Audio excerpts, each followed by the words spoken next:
What up? It's your girl, and I'm back with another video. You know what? I realized maybe this is the part of social work that I love, which is advocating. But isn't it so sad and ironic that I would be having to advocate against the same entity that supposedly trained me? But I guess they failed because apparently, according to their statistics, if you do not know what I'm talking about, go back and look at my playlist, my video on this channel, or you can look at my other channel, Nalyra Muse, and go look at my playlist where I call out the ASWB. Now, the reason why this is important, okay, I want people to understand, okay, there's 80% white Caucasian therapists. There's only 4% Black therapists, okay? Now, that doesn't account for, let's say, for example, whatever the therapist is going on individually. Mind you, a therapist can only have a certain amount of individuals on their caseload, but that doesn't even account for, what about the therapists that need to also administer or provide services, right? Rehabilitation services, to individuals such as in prison, right? Because again, going back to history, going back to the environment, what was going on at that time, right? Systematic racism, trauma. Come on, you guys. Let's stop pretending to be ignorant when there's so much information out there. Like, seriously. Like, I've created a whole video for you guys to see, and there will still be people that will watch it and ignore the truth. It's like, seriously. So anyway, like I can talk about this, every single day and provide facts.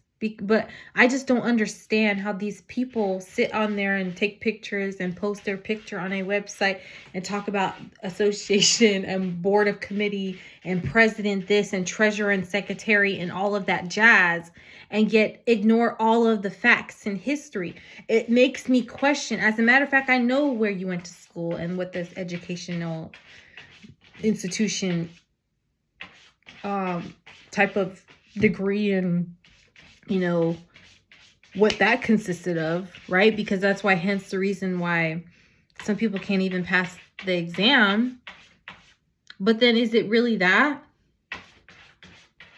Is it really like I just don't understand what you guys are trying to insinuate and why these results are so skewed. Because understand, what is the population percentage of Black individuals in the United States? I believe it's around 13% now.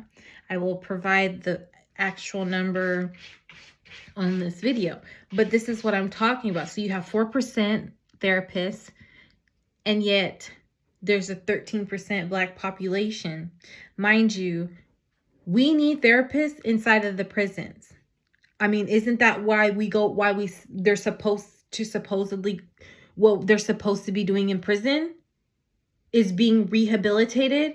Or are we just using them for money to help fuel our economy?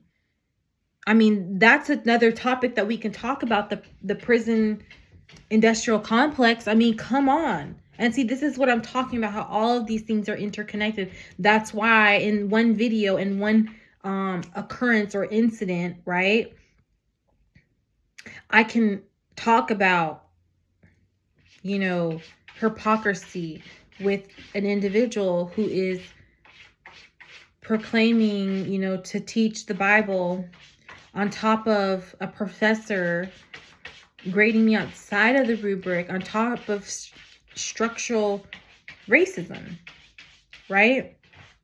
Such as these ASWB statistics, social services, which are supposed to help people.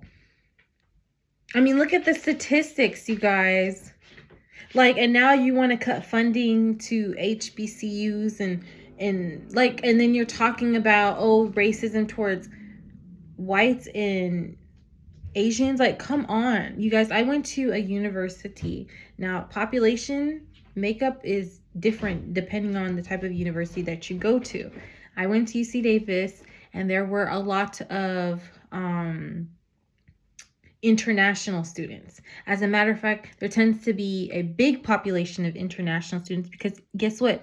The price of attendance for international students is a lot more. Hence the reason why there's so many. Now this is a huge red flag because guess what? I had an issue, mind you. I'm excellent at communicating, especially when it comes to writing down my feelings, right? Okay. So, and I documented very nicely for you guys what all the issue was, but we didn't even have to do all that. All we had to do is read the rubric. That's why I said I don't understand the logic of this woman. That's why I made the video on privilege, to educate the public on what that was, and to educate even Jasmine A. Gibbs on her privilege because she's blind, a civil rights attorney, and can't even see that the professor's supposed to grade me by the rubric that he created. Okay, continuing on. But how is it that so many international students, mind you, these are international students, came here to America and they don't even speak English. They utilize a device, okay, and they have to translate everything. Now, see, this is an issue because who's going to protect them? What about all the issues that occur, you know, with females being harassed? I mean, we saw what happened at Liberty University not that long ago. They got busted in 2023. The Clergy Act for failing to report incident. And that's what I'm talking about. These protected class, you know, in which you're trying to get rid of for whatever reason, but